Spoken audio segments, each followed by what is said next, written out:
China says India has withdrawn troops from a disputed Himalayan border area, ending a tense standoff lasting weeks. The Foreign Ministry in Beijing said it was pleased that trespassing Indian personnel have all pulled back to the Indian side of the boundary. India's Foreign Ministry confirmed troops were disengaging at Doklam after agreement between the countries. The row began in mid-June when India said it opposed a Chinese attempt to extend a border road on the plateau. The area is known as Doklam in India and Donglang in China. The news comes a week before a visit to China by Indian Prime Minister Narendra Modi. The plateau, which lies at a junction between China, the northeastern Indian state of Sikkim and the Himalayan kingdom of Bhutan, is disputed between Beijing and Bhutan. India supports Bhutan's claim over it. Earlier on Monday, China made clear it would continue its sovereignty rights in the area.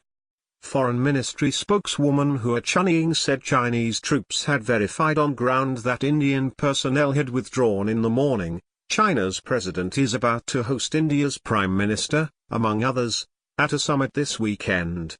No one likes a reignited border dispute to spoil a showpiece event, especially the Chinese. But state media here see this as a clear win, referring to Indian troops as trespassing. One of the most eye-catching things about this latest standoff is how it started: road building. China has a vast infrastructure strategy unfurling beyond its western borders, but some critics say the One Belt, One Road plan isn't just about economics. To some, the Doklam dispute looked like it fitted this analysis. The army builds a road to establish a physical presence to justify a historical claim. Not dissimilar to the highly controversial island building China has engaged in for years now in the South China Sea, some said. Then there's Pakistan, India's archenemy. It's currently the second biggest recipient of Chinese infrastructure investment. Evidence of a strategy aimed at expanding China's influence around the Indian Ocean, as well as around India. On the face of it, this appears to be a major victory for China and a major climb down for India, although neither the government nor the media in Delhi are portraying it that way. The Indian Foreign Ministry says the troop pullout is a result of sustained diplomatic efforts behind closed doors over weeks.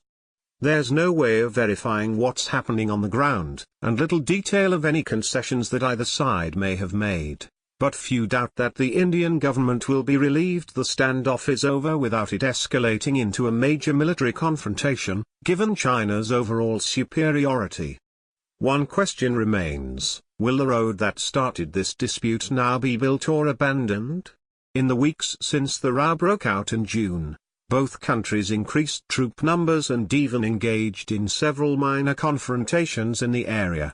Both countries also called on each other to back down, with China in particular warning of serious consequences. Atul Bhardwaj, adjunct fellow at the Institute of Chinese Studies in Delhi, told BBC News that an agreement was the only alternative since a confrontation between the two Asian giants could not have gone on.